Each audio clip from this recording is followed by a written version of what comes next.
Philippine News, newscast for October 18 to the 24th, 2013. Good day to everyone.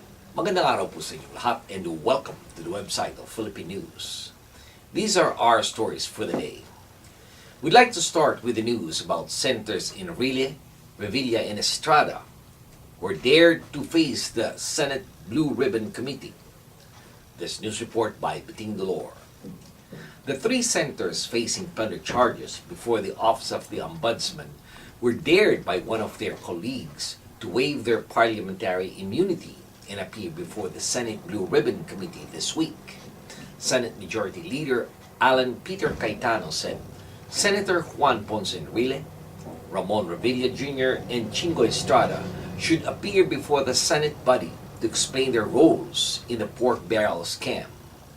The trio are saying that suspected mastermind Jeanette Lim Napoles should appear before the Blue Ribbon Committee, but were silent on whether they themselves would face the panel. Cayetano said that if the three senators want Napoles to testify before the committee hearing, they should also do the same in order to settle the issue once and for all. Blue Ribbon Committee Chairman Chivista Gingona III earlier said that the Senate panel does not see the need to ask for three senators to attend the proceedings. Gingona prefers that Napoles testify before the Blue Ribbon Committee because he believes that Napoles could provide information that would help the committee come up with measures that could further safeguard public funds.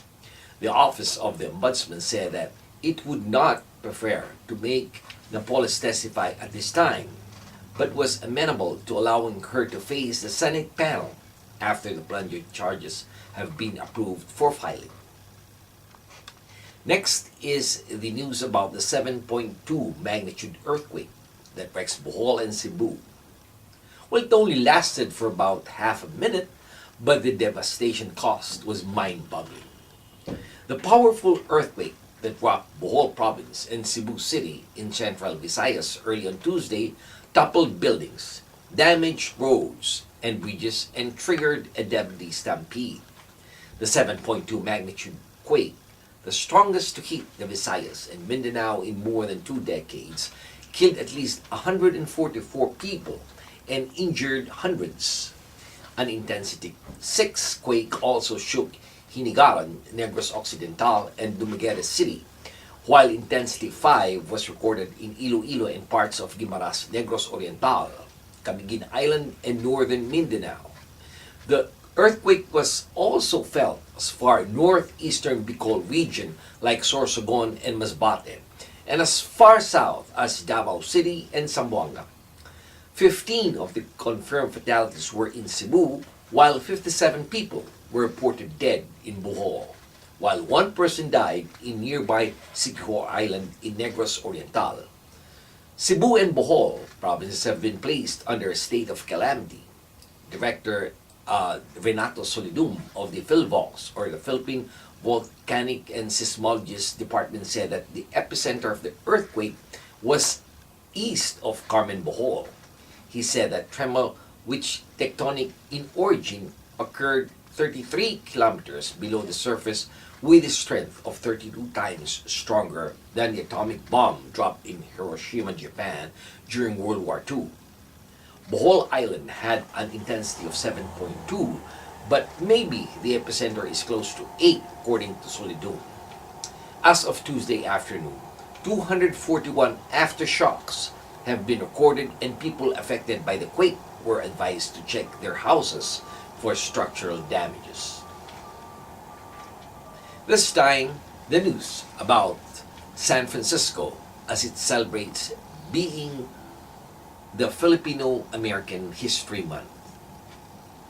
As the month of October has always been an exciting time for Filipino Americans in San Francisco and the Bay Area, it is Filipino American History Month. This year's celebration was kicked off during its opening weekend with a benefit concert by none other than Tony Award winner Lea Salonga last October 5th at the Norse Auditorium in San Francisco. The proceeds from the concert will go to PhilDev, a non-profit organization that aims to develop the infrastructure for science and technology in the Philippines. The second day of opening weekend witnessed a variety of programs at the ASEAN Art Museum in San Francisco. This year's theme is Farms to Table, Filipino Americans Then and Now. During the opening ceremony, Deputy Consul General Jaime Escalon stated that the Filipino story is part of the American story, including the taste, flavors, and toils of Filipino Americans. California Assemblyman Rob Bonta also highlighted the contribution of Filipinos in the food movement in the United States and the importance of honoring the legacy of our leaders. The opening ceremony ended with a presentation of the resolution signed by Assemblyman Bonta recognizing posthumously Philip Vera Cruz and Larry Itlong, Filipino farm workers, for their leadership and dedication to working men and women throughout California. And finally, we have the latest news about the quest for an Olympic gold medal for the Philippines in the figure skating Michael Martinez. This news is by David Casuco.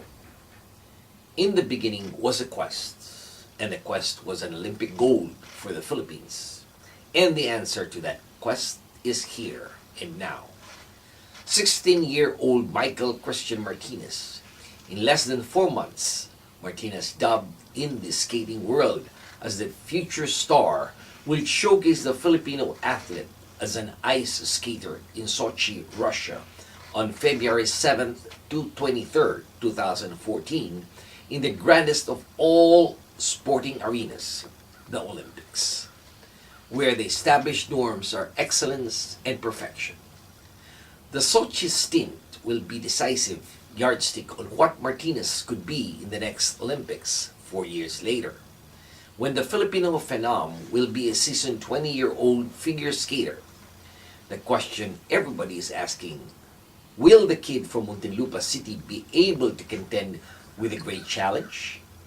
Does he have enough skills in his arsenal to perform at par with skaters from traditional skating powerhouse countries from Europe and North America? Well, the correct answer to that is a definite yes. With certainty, he can win an Olympic gold in 2018, given all the logistical support that he needs for coaching and training expenses. Michael is the missing link in the Philippines' quest for Olympic gold. In fact, even with just sporadic training sessions and inadequate preparations, Martinez's flashes of brilliance are just remarkable as they are amazing. And this has been your weekly news and review. This news has been brought to you by the premier Filipino-American newspaper right here in the United States, the Philippine News. On behalf of the management and staff of the Philippine News, this is David Rodriguez signing off and thanking everyone for watching. Maraming salamat po. Have a wonderful week and mabuhay po sa inyong lahat.